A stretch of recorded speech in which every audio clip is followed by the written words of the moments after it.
Hello, all of you vaingloriously wonderful people. This is the Shitzu Hakuchou, a motorcycle, and I'm about to find out if it'll off-road. This is the second most voted for vehicle this week, coming in with 31 votes. Not too bad. Of course, we have comments, as usual, to put up on the screen. Thank you very much for commenting, for liking, subscribing, all of that wonderful sellout stuff that people put at the beginning of their videos. So, let's talk about this bike, the Hakuchou. That's how I've always said it. But I've heard it pronounced so many different ways, and apparently people argue about the name of this bike. I like this bike a lot for its straight line speed. Its braking is like rip your face off strong. What I don't like about the bike is, I don't know, it's weird to ride, and I think if I had more time on it, I would probably be able to get a better time going up the mountain with it. But it just, sometimes it just doesn't want to turn in properly. And I know somebody's going to point out, it's a drag bike. I get that. Okay, thank you. This was disappointing right here. Honestly, it's like, really? We're going to spin? Let's go. Come on. But I get that it's a drag bike, and you know, things that go a quarter mile at a time aren't really designed with, you know, cornering in mind, and that's fine. Except that this is GTA, where very few roads are perfectly straight. So the turning thing becomes an issue, and it's, I don't know, on this bike, it seems like at higher speeds it doesn't want to turn at all. At lower speeds, it seems like it turns in way too much. And then at mid-range speeds, it's kind of hit or miss, honestly. It just seems to be really all over the place. And you can see that I struggled with it pretty much the entire time. I never really did get a lot of good out of it. That hiker knocked me completely off the trail, by the way. I never did really get a run with this that I was happy with. I tried a couple times. And I was just always all over the place with it. I ride this bike a lot. In lobbies, I don't use it in races as much. I prefer my baddie or from my second character, my Yakuma. Yakuma's still my favorite bike in the game. But this was just so disappointing. It's just like, come on, get some grip. Just go. And I was, and you'd think I was full throttling. I wasn't. I was feathering the throttle to try to find a place for the thing to get a grip as a senseless murder takes place in the name of daily objectives. But it was just a frustrating experience. But I do ride this bike quite a bit in lobbies, and I enjoy it when I do. But I did not enjoy this run, and I really think I could have got a much better time out of it. But it's up 2 minutes, 49, basically 50 seconds. Will it off-road? Yeah. Though, honestly, I wouldn't recommend it. It's not really what it's designed for. You know, if you're going to do that, go take one of the dirt bikes off-roading, which there's several, even though they're in the motorcycles category. But that means we now have to take it back down the mountain for a controlled descent. This should go a little bit better, because we're not going to have to deal with the issues of all of that torque causing us to spin out, going around. But still, it's like, it never really goes where I want it to go. And it was just so frustrating. This is probably the first time when I went to record this bike that I've really had it in an off-road situation. I tend to have it a lot when I'm doing biker stuff, because I'll go to request a vehicle and accidentally click and wind up in a motorcycle. It happens.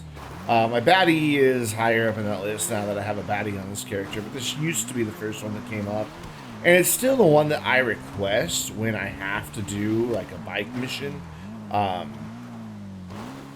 For example, the supply mission where you have to go kick all the people who are riding motorcycles. Yeah, this is the one I take.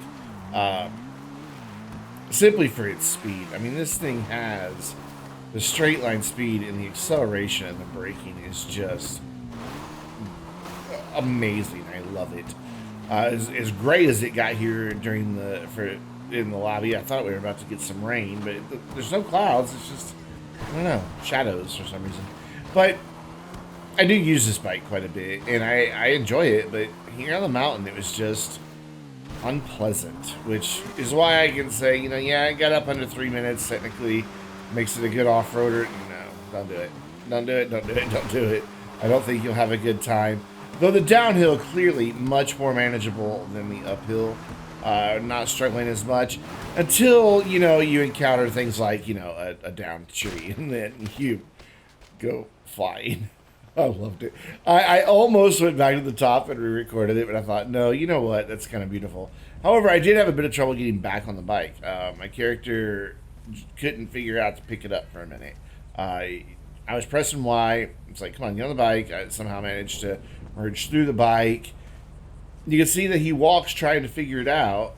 And there, finally, he realizes, oh yeah, I have to pick the damn thing up. It's like, thanks, genius. But there's lots of little frustrating moments in today's video, and some frustrating big moments.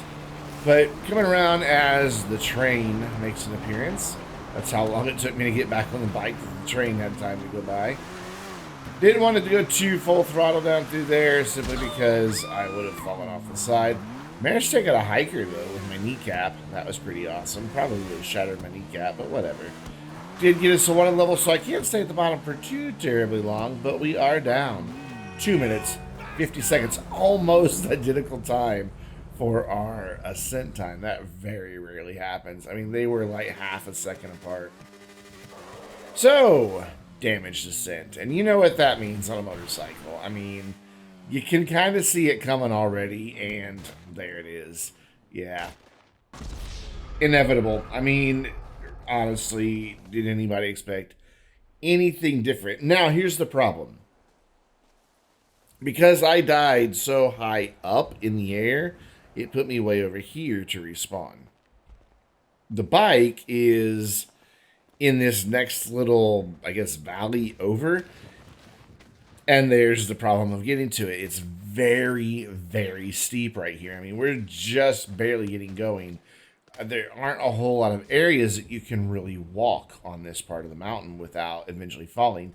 I went ahead and sped up the footage because I fought with this for a long time. I wanted to get back on the bike and finish the damage descent, you know, so hopefully you guys could watch me die one or two more times. But trying to find somewhere that my character could walk up to be able to access the bike was clearly not very easily done. And look at this.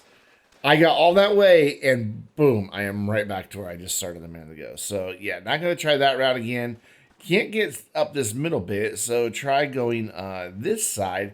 Looked a bit more promising, not quite as steep, but it is still.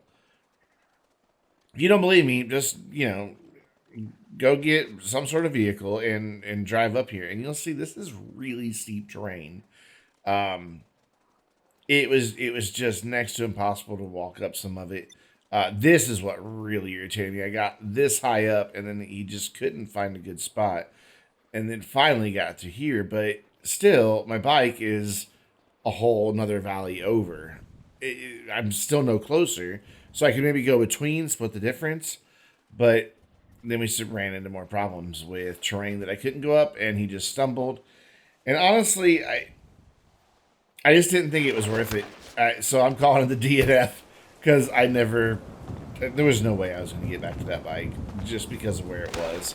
So that brings us to our next vehicle, the Karin 190Z. And oh my gosh, this vehicle received the most votes this week, coming in with 48 votes. I think I read it wrong earlier with the drag. It was 31 for the drag, 48 for this.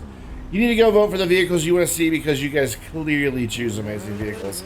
I love this car. I have loved this car since it came out. It is beautiful. I know a lot of people complain that we didn't get the proper Nissan or we didn't get the proper Toyota. Either way you want to do it. Because from profile, from the rear, this thing is a Toyota. From the front, it's clearly a Nissan. Or back in the day, it would have been a Datsun here in the United States. Or a Datsun. No matter what you want to call it for its real life equivalent, I don't care. It's a Karin 190Z, and I love it. It's beautiful. In an off-road situation, maybe not the best, though it does okay. And we'll talk about it, but man, on a road, this is a car, because after we got done recording Will It Off-Road, We were waiting on a friend to get online. I think we were waiting on Rocket to get online so he could do his daily objective. So I just kind of drove around for a while, and it was just such a pleasant drive. This car is meant for just consuming long stretches of highway. And on top of that, it does really well getting around the city fairly quickly. Not the fastest by any stretch of the imagination. I'm not going to try to say that, hey, this is a really quick sports classics car, because it's not. We know that. But it doesn't matter, because what it does is, unlike a lot of the sports classics car, is it prevents a very manageable driving package. It doesn't get out of control. It doesn't go nuts over bumps and little weird things in the asphalt. And on top of that, it's just nice to drive. You can carry a lot of speed through a corner. It makes a decent sound, especially when it's downshifting or when you're coasting. And it sounds as though the engine and transmission are rev matching, or the engine's rev matching. It's a pleasant car. I love it. It looks nice. I even like it in this lovely 70s, late 60s cream color. Just a fantastic car. But in an off-road situation, as we've seen several times, there we just saw it jump a little bit. So it's lightweight, can be a bit of a liability. But it also wants to occasionally start spinning those rear wheels as you're in a corner on the dirt, causing oversteer, which makes that back end step out of line. So it was a lot to manage, but not impossible. Not to the point that even made it a challenge. It was just something to be mindful of, and something that probably costed a little bit of time. Was that back end was kind of all over the place at times. Of course, Commander Hobo behind me in his Rancher. You can hear that engine making its way up the mountain, and yeah, there's going to be a really good shot on the control descent at the very end. Just wait for it. It's pretty good. But yeah, look at that. Right up the side of that hill. Very impressive. And it is up to the top of Mount Chiliad in an okay 306 and 0.38. Wood off-road? Yes. And by the way, don't forget the 0.38s. That's 38 out of 60 frames. So it's almost 40 seconds, 45 seconds? Yeah, closer to 45 seconds. So, time to do our controlled descent. And it's not to say that this was a perfect controlled descent by any stretch of the imagination. Not for me or for Commander. Pay attention to his little dot as we get going here. The lightweight becomes an issue because we get a little bit of air in a place where we really don't want to get any air. And then we bounce a little bit on the landing, and that bounce causes problems. Yeah, so we go down through here, in the air, the bounce, the front end kicked up, so I had no steering, and by the time I was able to correct, it was already headed the wrong direction. And I thought I saved it, and then I realized I was high-centered on a boulder. By the way, yeah, you notice Commander's icon just kind of spinning over there. Yeah, he fell off the mountain in an off-road vehicle. So yeah, we're in a bad spot. Pardon my phone there. That was speaking of Rocket. Anyway, that's not good at Rocket texting me. He wants to do pack standard tonight. What? No, they're not double money. The Doomsday Heist ones are. But yeah, I got off the boulder, and I was thinking if I could just get the back end to rock off, I would be in a better shape. Instead, the front end came off, and so now the car just doesn't have enough power, enough low end power to prevent the wheels from spinning, and it doesn't have the grip. So I went ahead and sped up the footage one more time because I knew if I was very careful, I could get this thing back up to the path. It was just a matter of finding where I could do it. So I chose to go down a little bit in an effort to kind of get over here to this more gentle slope and then find a place where I could just turn to the right and start climbing. And as you can see, definitely a challenge, but it was a fun challenge. I liked it. It just makes me wish we had never bounced though when we were coming down. But finally found a pretty good spot. And even though the wheels are spinning like crazy, and no, again, not full throttle. It just, because you could tell, you could hear it, then it finally got grip and kicked down. I was not full throttle. There is Commander. You can tell his rancher. Look at the back of that thing. His rancher has already had a bad time. I'll show you screenshots at the very end of the video of just what that thing looks like when he's done. But the controlled descent back underway. A hiker down, and you may have noticed on the way up, the hiker nearly stopped us, and then on the way down, the hiker nearly stopped us. So that's how lightweight this car is, that hitting a pedestrian slows it down when it doesn't have a whole lot of speed going for it. But there was the back end, jumping a little bit again, and got a little close to that edge. Not as close as Commander did, but I think it was that edge where he kind of screamed like a girl for a minute. It may have been this next one coming up.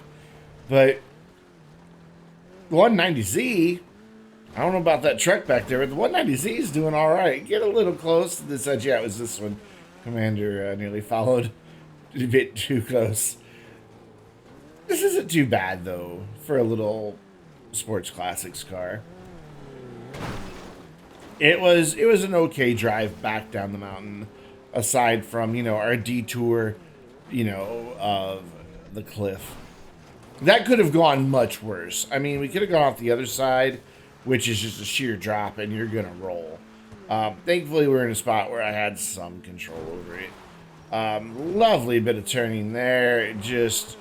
It had no trouble with the dirt, but then jumped over a rock, and that was that. Spun around a bit. But going back down in the dirt, I mean, it's not the best off-roader because of how it handles in the dirt, but, you know, if in a pinch, it's not too bad as it spins out on me. But it does okay. We're going to have an issue with some bushes here in a second. I think this is the car that we had the issues with the bushes. Yeah. Again, got some air, so I wound up over here. Commander also having issues. Look at that car. Oh my gosh, that is amazing. And just barely got the one hiker, knocked him into the other one apparently. So I'm pretty proud of that. And then this is where this car is at home, on just lovely twisty little roads with that lovely exhaust note and scaring tractors. We're down 7 minutes, 7 seconds, and just wait for it here. Just wait. Yeah, that's beautiful. What an entrance. Let's go back to the top of Mount Chiliad. Fling this car off the side and see what happens, especially considering there's a massive SUV following me behind. First big hit, and nobody puts off yet, but there goes the bumper. That quick. We lost the front bumper, and now we're going to get crushed by a giant truck. Yeah. This is kind of like the Allies and the Axis all over again, right? Yeah, sure, why not? But, yeah, nothing like having a tiny little car have a massive truck land on top of it. I like having people in the lobby with me when I do World Off-Road. It's fun. But you can see this little car is actually taking a beating. Despite the fact that, you know, the newer cars don't have the best damage models, check out that back right bit. You'll see it better once we're all the way down, but it's definitely not in the straight line anymore. When you compare it to the left, it has crushed in some. I don't know if that was when Commander landed on me, or if that was just from the crashing into the rocks, but it's getting pretty beat up. Engine's still solid though, which, you know, of course it is. It's a Karin. These things will run forever. You don't even have to change the oil. And such a great looking car, even when it's damaged. Look, it gives you just a chance to look into that lovely wood trim interior. I know, I'm I'm not even like a big JDM person. It's just not, you know, they're nice and all that. But I love this little car. It's just, I've loved it since the moment it came out. I just don't drive it enough because I don't play on my second character very often. Up into the wood pile instead of around it. And out to the highway, and we're down 1 minute, 53 seconds. Most of the lights are gone. The front bumper, the hood, the trunk, the right door, gone. Left door won't close. Has some bent wheels and some pretty significant body damage. And then check out these pictures of Commander Hobo's Rancher. The stance, and then of course he knocked a good foot off the back of the car by crushing it in. Yeah, the thing is just, it's beat up. But there's the 190. And that will do it for this Will It Off-Road. Don't forget to go vote for the vehicles that you want to see featured in Will It Off-Road by clicking on the link in the description down below. And until next time, I'm Brandon, reminding you to stay vainglorious.